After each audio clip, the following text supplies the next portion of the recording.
हम सभी में कुछ ना कुछ खूबियां हैं। कई बार हम इन्हें पहचान नहीं पाते। अपने भीतर छिपे गुणों और कमियों को जानना जरूरी है।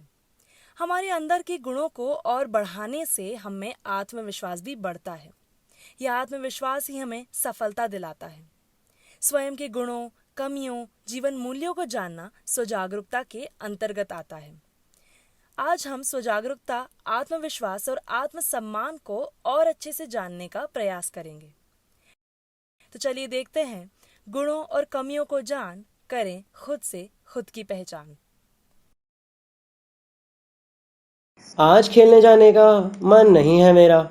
मेरा भी नहीं है। मुझे स्कूल की पेरेंट टीचर मीटिंग के बाद से ही बुरा लग रहा है।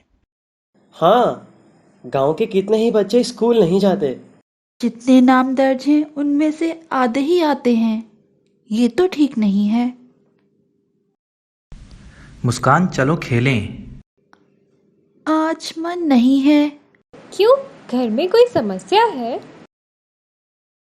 समस्या घर की नहीं, हम सबकी है। गांव के कई बच्चे स्कूल नहीं जाते। खासकर लड़कियां। किसी को घर के काम है तो किसी को छोटे भाई बहन को संभालना है। मैं बोलूं पते की बात, वो ना आए उनकी मर्जी, चलो हम तो खेलें। नहीं राजेश, स्कूल की समस्या अपनी समस्या है।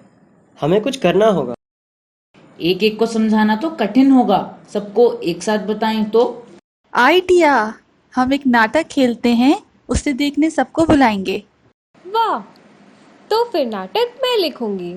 हाँ, तुम तो निबंध और भाषण सबसे अच्छा लिखती हो।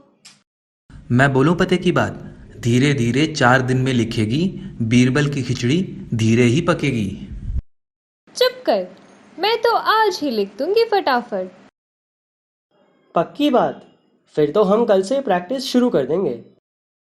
नाटक में सबके रोल होंगे, पर मुख्य रोल जुनैद करेगा। नहीं नहीं, मैं तो बहुत कम बोलता हूँ, फिर इतने सारे लोगों के सामने नहीं बोल पाऊंगा। कम बोलता है, लेकिन बोलता पते की है, तभी तो सब ध्यान से सुनते हैं। पर मैं सबको कैसे समझा पाऊंगा? हम बच्चों की बात कोई मानेगा? हर कोई मानेगा। तुम्हारा बात करने का तरीका अच्छा है, बस पूरे आत्मविश्वास से बोलना। मैं बोलूं पते की बात, क्यों ना हम आखिरी में सर को भी बुला लें, वो आएंगे तो ज्यादा प्रभाव पड़ेगा। सचमुच, राजेश ने इस बार तो बहुत पते की बात कही है। मैं सर को रविवार को 4 बजे आने के लिए कह दूंगा।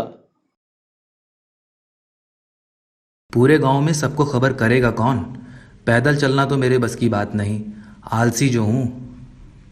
आलस से काम नहीं चलेगा।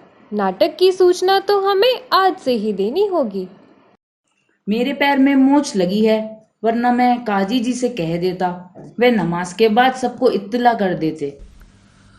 मैं बोलूं पते की बात, मदद के लिए मैं हूं ना। मैं साइकिल से तुझे ले चलूंगा मस्जिद तक, ठीक है? बिल्कुल, काजी जी से बात करूंगा तो वे खुश हो जाएंगे। तब तो हम भी मंदिर के पंडित जी से कह देंगे। शाम को आरती में बहुत लोग जाते हैं। बाप रे, उनसे कैसे कहेंगे? पंडित जी बहुत कड़क स्वभाव के हैं, डांटेंगे तो। क्यों डांटेंगे? हम कोई गलत काम कर रहे हैं क्या? सही बात को तो पूरे आत्मविश्वास के साथ कहना चाहिए। मैं तो नहीं कह पाऊंगी, डर लगता है उनसे। तब तो तू जरूर जाना मुस्कान के साथ। दोनों साथ में चलेंगे, पर बात तुम करना।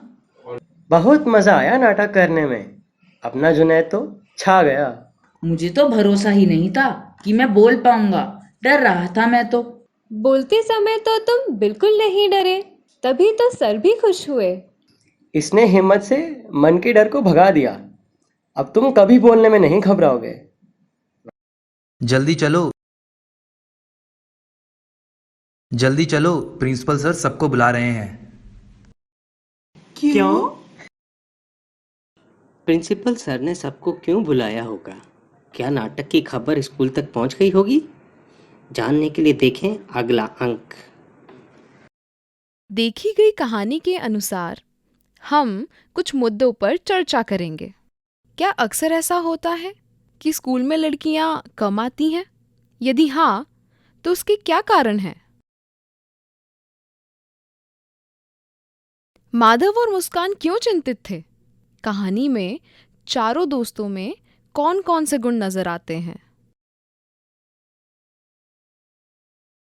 कहानी में स्वयं की कमियों को किसने और कैसे पहचाना?